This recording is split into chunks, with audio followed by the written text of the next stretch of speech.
Hello, and thanks for tuning into Taste Radio, the #1 podcast for anyone building a business in food or beverage. I'm Ray Latif, the editor and producer of Taste Radio, and I'm with my co-hosts for this episode, Jacqui Bruglera and Mike Schneider. Good to see you guys. It's been a couple weeks. Welcome great back. to see you, Ray. Yeah, Welcome back. both of you. Thank you. Yeah, we've Mike and I have both been out of the office for various reasons. I feel like I'm rested finally, even though I'm coming back and this day after Labor Day, a bit harried and chaotic. There's always a million things going on after Labor Day, and it's like the mornings are vicious. Did you drink a few Naked and Famouses? No. Or is it Nakeds and Famous? You know, I was planning to make one. There's this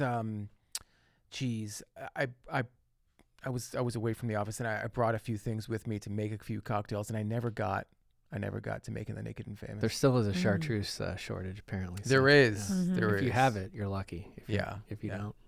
Well, I gotta say, everyone did an amazing job on the show in the 2 weeks that I was gone. Not that I was worried at all, but John was the primary host a couple weeks ago. Jacqui, you did it last week, and you were amazing. John was great too, but you were particularly good. Particularly good. Yes. I feel like for your first time, just amazing. Thanks. I credit Joe, our audio producer, for hacking it together, but I think I did okay. I'm sad he took out the parts where I tried to do like a deep voice, trying to like pretend to be Ray. Let's hear it. Hello, I'm Jacqui from... I can get it low, you know? Oh, yeah. I don't know who that is. Sounds exactly like you, Ray. No. Yeah, I don't know who it sounds like, but I was trying to be an Ray alter Latif, ego. I can't tell the difference. No, that's not me. It sounds like it's like 3x slow down Ray. Vacation Ray. Yeah, vacation Ray. Raycation. After I had a couple drinks and woke up. That was a Naked and Famous Ray. Yeah, exactly. Yeah, I kind of wish Craven was calling in from where he is. He's in Copenhagen right now. I sent him a few pointers, some ideas, some insights about the city, which is one that I love. But based on his Instagram, it looks like he's sipping on a bunch of Scandinavian brew and munching on cardamom buns. There are the cardamom buns in Copenhagen are particularly amazing. There's one place, this bakery, it's called Heart Bagari. My mouth is watering just thinking about it.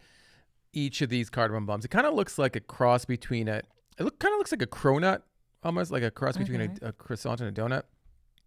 But they're so buttery, flaky, and just incredibly flavorful that once you have one, you're just dreaming about them.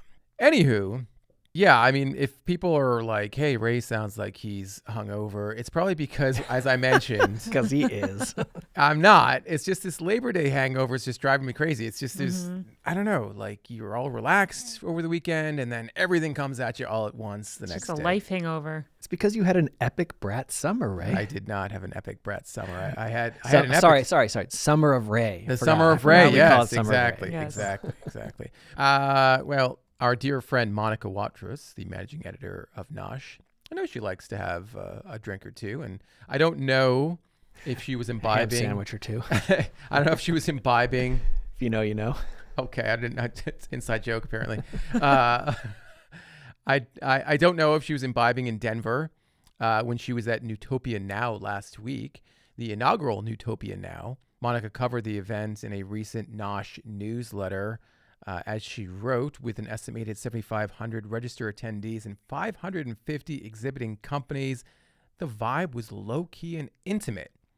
We heard one exhibitor call it chill but quality, and another describe it as Expo West without the riffraff. So, wow. So, wait a second.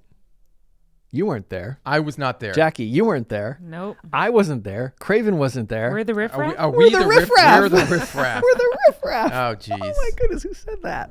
Yeah. Well, she describes it as way less congested with a higher ratio of retail buyers to salespeople and sample scavengers. You know, I was in no way going to make this event because I'm like, the last 2 weeks of August, I'm on vacation mode. And that's a tough ask, I think, for people. I mean, school starts for folks in some places, and it's just a tough time, I think. But I kind of feel like I want to go next year. I kind of do too. And we were cautious about the event. Everyone was asking us, is it going to be good? Is it going to be good? And we were like, I think so. But we sent a smaller team this time out there. So we sent, of course, one of our very best people, and Monica, and some of our other very best people as well. And Mike just saved himself right there. He was digging himself into a grave and then somehow found his way out as quickly as possible. And we also sent John Landis. I don't know if we sent anybody else, but we sent some of the best in terms of like trying to figure out if an event is good and and covering an event. So now we know. Now we know. Now we know it was worth it. Well, Newtopia Now sounds like it was a good event. Good start to a new show. Congratulations, New Hope. We know, however, that a particularly great event is coming soon. And by soon, I mean September 25th. That is when the San Diego office of BevNet, in conjunction with Naturally San Diego, will be hosting the Taste Radio Meetup, a Taste Radio Meetup, that is, and we'll be inviting folks from all over Southern California to come eat with us, drink with us, network with us. And at the meetup, too, we definitely encourage everyone to bring samples. So we'll have samples of all the products that are in attendance, and you can get feedback directly from the people that are there, that are in the crowd.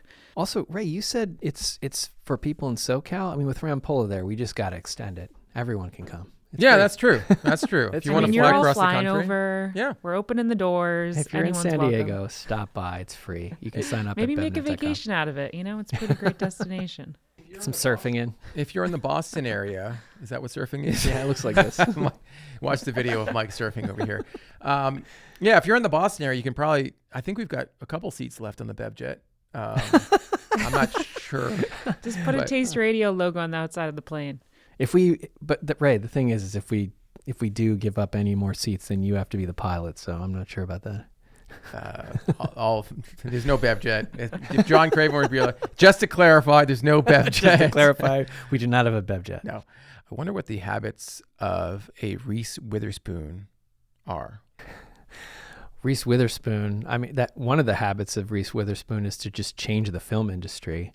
She's for, I don't know, it's going on 12 years now, been very vocal about the role of women in film and has been, created her own production company called Pacific Standard to change that and to give women leading roles. I mean, her thesis is that, women for a very, very long time in film have been the ones who say, when there's some sort of trouble, they say, what do we do now? And she's like, there's not a single woman who doesn't know what to do in a crisis situation. So why, in the history of film, can you count so many times when they have the what do we do now role? And I mean, it's awesome. So her most recent, the reason we're talking about this is that one of her most recent shows. My segue wasn't very clear. It wasn't my best segue. I mean, it gave me a chance to talk about the awesomeness of Reese Witherspoon. Yes.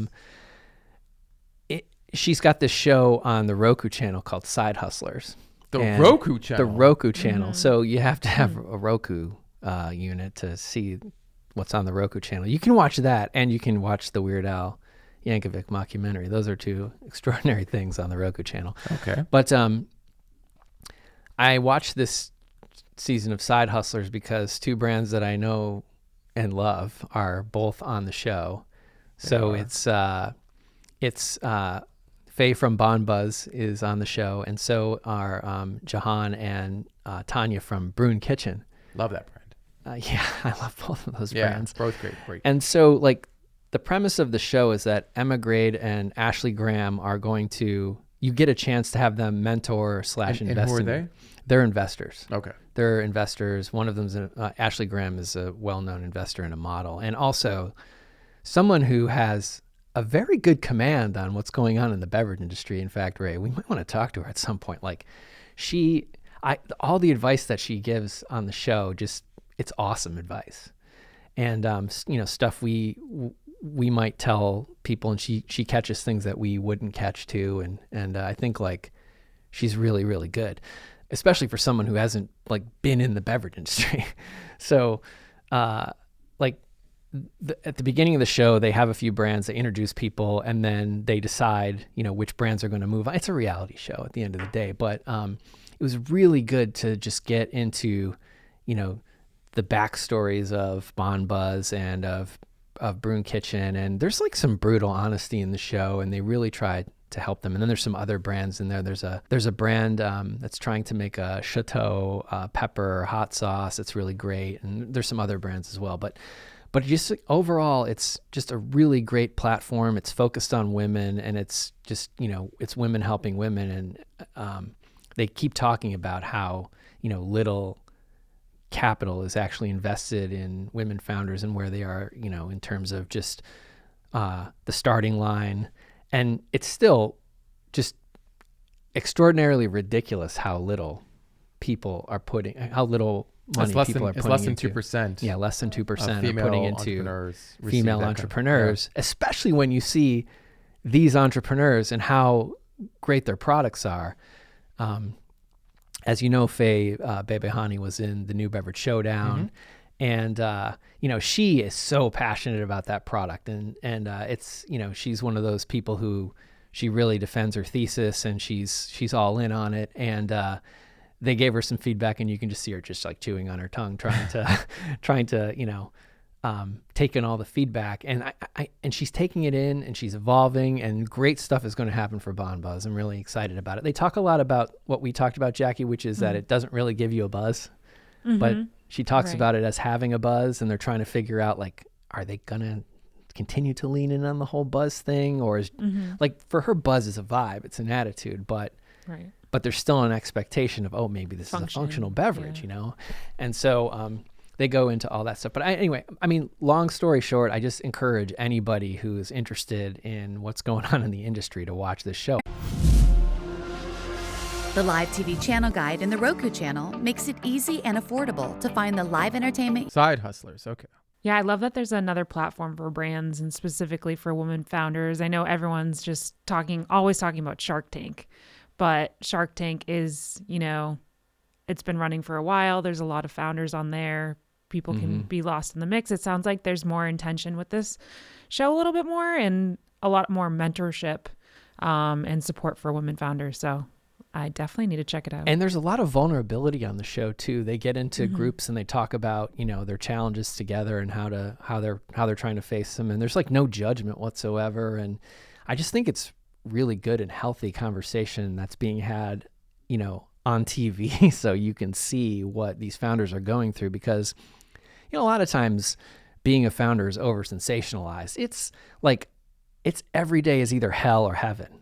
You know, when you're a founder, it's a lot of ups and a lot of downs, and it can be lonely. And it just makes me glad that, you know, Jahan and Tanya have each other. The other premise of the show that I didn't even mention is like, they're trying to help them go from this being a side hustle into their main hustle. And so you see them doing their day jobs too, and trying to protect their day jobs. And, you know, Jahan and Tanya are lawyers. I mean, which, as everybody probably knows, can be like an excruciating job with super long hours, as is being an entrepreneur. And, you know, I'm just like excited for them, because they found a co-packer, and they made a formula that they really love that tastes exactly like their kitchen formula, and they feel like they can scale. And, you know, Faye's getting great advice and brand advice. And we already know the liquid is phenomenal there. So I just super excited for them. Well, if you're listening, Ashley and Emily, would love to have you on Taste Radio to talk about what you're doing. Yes, that would be Side awesome. Hustlers is the name of the show. And based on Mike's enthusiasm, I think it's one that, if you can stand to watch ads, shows with ads, you should definitely check it out. It's worth watching the ads. And have a Roku, I guess. Yeah, you got to jump a few hurdles here. You got to have Roku, you got to watch some ads, but it's worth it. I mean, it's a really great show. All right.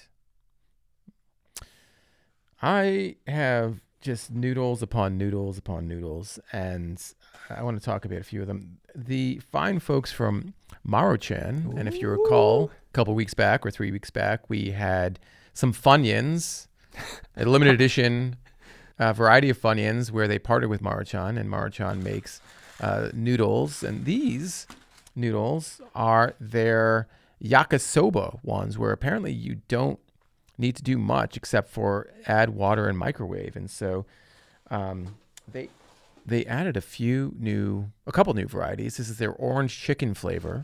Oh, this looks great. And a chili cheese flavor. These are stir fry style noodles. I got to tell you, Jacqui, you're the expert on these. I've never had these, but they were sent to me, and I don't know if I requested samples or they were thoughtful enough to send me them. But Probably heard the show. Yeah. May have heard the show. I'm curious about this because we see so many new and better for you, quote unquote, better for you noodles coming to market. But are people looking for convenience first and flavor second? Or are they looking for convenience and flavor first and then better for you second? Because inherently these are not. These are definitely better for you second. Yeah. Inherently I think these types of products, people know they're not great for you. Yeah. I think it's a range. Like everyone eats junk food sometimes. Everyone, maybe goes through the McDonald's drive-thru every once in a while, but it's all about moderation. And sometimes you might be craving those and they're convenient and they might be in your drawer and, you whip them out and they're delicious. And then you might be looking for something, that gives you a similar experience, but maybe is a little bit better for you. I mean, these are meant to be a meal. They're 500.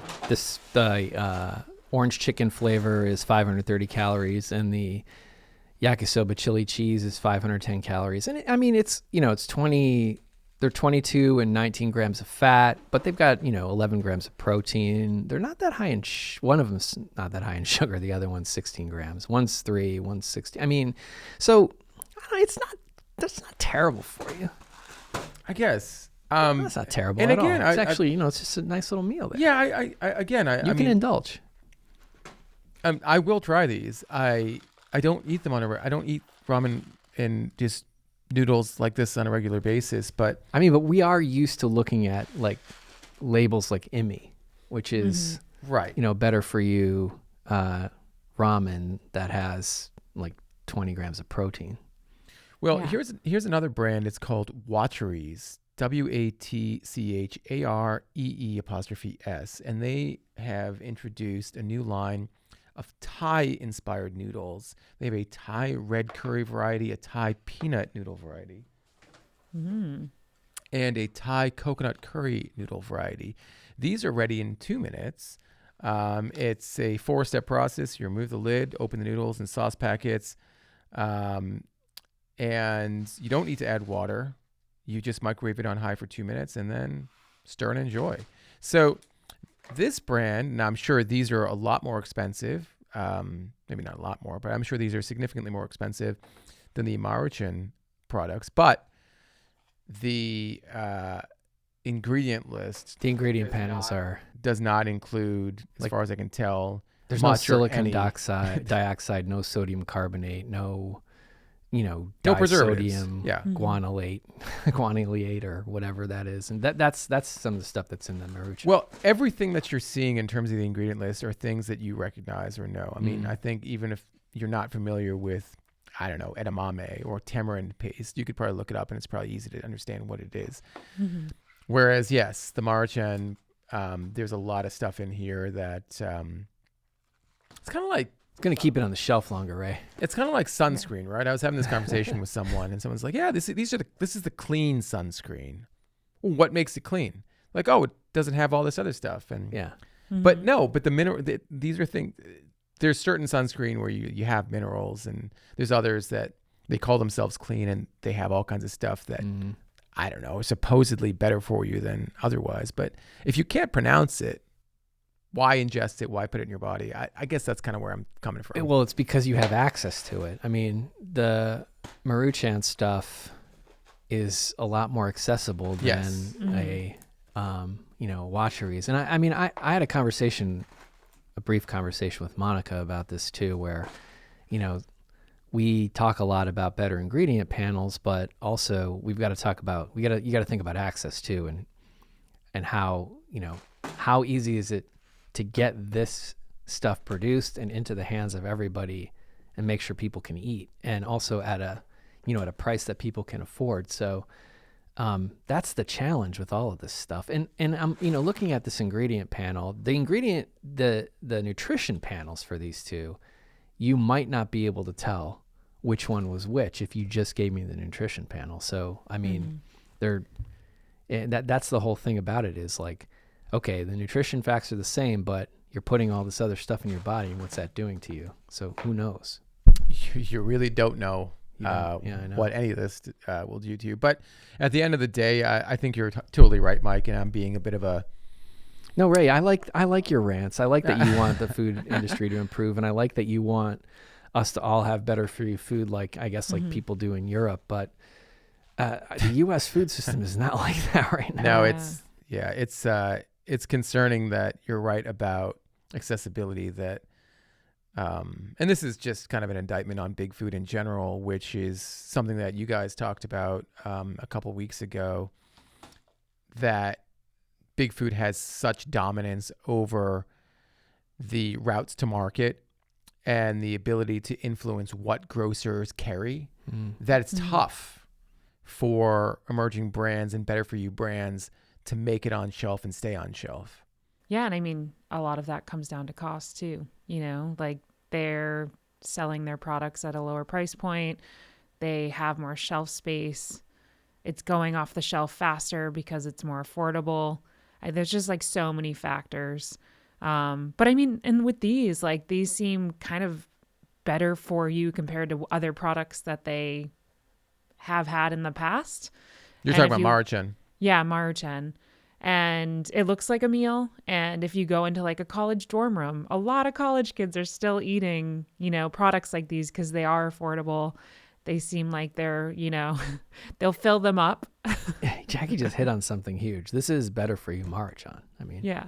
Yeah. Well, this chili cheese flavor that I'm holding in my hand is really interesting. There's a little picture of a box of fries with a whole bunch of chili and cheese on top of the serving. So I'm kind of tempted to try this. Maybe I'll crack this open. Your lunch today? I think you should make all of them and then just do like a sampling for lunch. You know what? That would be actually some good TikTok content. Yes. Maybe we'll do that. Super tempted here. I mean, like the Watcheries Thai red curry noodles. I mean, there's a few tweaks they could make to the packaging here, but it looks amazing. It looks amazing. Yeah. You can't have that. I'm not asking for it. I'm kidding, Mike. I'm not asking for it, right? Well, you have a whole bunch of products by your side. I do have some good products going on there. Well, first I just wanted to do a shout out because we've already talked about Nomad, but thanks for sending us the chimichurri and the ramen popcorn. Ray, if you were interested in trying these, I am. Definitely recommend having those. They're definitely lighter flavor than I expected, Jacqui. They're like they're not like overpowering in any of the flavors. So you know what it means? You gotta eat more. I know. Yeah, I ended up eating the entire bag. It's a pretty good strategy. Yeah. Also, I've got Natick Mass-based beverage company True, and I think this is a new can, Ray. I think we're seeing some new can here from them, and this is gutsy peach flavored, and I really like this. It says enhanced sparkling beverage at the top. True is really nice and clean. They made some good choices in terms of just like the flavor call out. That definitely looks like peach to me. Probiotics, and vitamin B3, 5 calories per can. I mean, this is just a really nicely done can. Yeah. I'm really excited. Minimalist, but I think that's appropriate for the name, True. And most importantly, Ray, it tastes great. It tastes great. All right. My final product for this episode is Brooklyn, New York-based company Driftaway Coffee, South Asian founders who created this great coffee company. They sent us this great box of coffees. There's and on the front they say red, yellow, green, and blue, and they hide the coffee information so you can taste without preconceptions. But so it notes that there are 5 single origin specialty coffees from around the world. Right, 5 single origin coffees from around the world, but you're supposed to try them before you know what they are. So I think that's really cool, of course, for a coffee dork like me. I'm excited to try these. So thanks so much for sending. Certified coffee dork. You know what they call that? Driftaway Coffee. We did try CCD. They sent us some a CDC. They sent us some bags of coffee too. That coffee's grown in India and is really, really tasty. So I've tried some of their stuff already, but I can't wait to try these with Amanda. All right. Amanda Huang, designer extraordinaire and Wanna Barista at BevNet, who is way better at latte art than me. All right. Jacqui, you got anything else for your big trip, your trek up the mountain? I don't have anything for my trek up the mountain. I'll have to report back next week because I have another hiking test this weekend. But I do have 2 products. I have Leisure Project's new half and half. So this is their lemonade iced tea. So an Arnold Palmer. And they've partnered with Giada Delicatessen, which some people know as a viral deli on TikTok. They also have a lot of followers on Instagram. It's an LA-based deli, but is there pastrami in there? There isn't, but an Arnold Palmer goes great with a deli sandwich. It sure does. So I think it's an interesting collaboration. It tastes great. All of their products taste great. But yeah, so they have a nice forward to the day when you can just open up a Leisure and a pastrami just pops out. They do have a big sandwich, like with these little cartoon characters on the front, which is kind of fun. But yeah, they're have that with a Reuben kid. And then I also have Spice Walla. They have their T-Pain collaboration, which I love. They have 3 spices, so they're wing spices, and this one's straight fire. And then they also have Sugar Daddy and The Juice. And yeah, this is something that they partnered it with T-Pain. It comes in like a set of 3, and supposedly they're really good at anything grilled, not just wings. Well, I think that this is a really interesting collab, one that I would not have expected. For folks who aren't familiar with T-Pain, he's a well-known hip-hop artist. Although you might not know that based on his Tiny Desk concert on NPR. You know how NPR does these? Oh, yeah. I love those Tiny Desk concerts. What do they call them? Acoustic concerts, these tiny little concerts in their studios. And T-Pain did one, it was like 10 years ago, but it is magnificent. It is really, how did he really auto-tune in acoustic? He didn't. I think he's a trained gospel singer. Awesome. He was really good. So we'll leave it at that.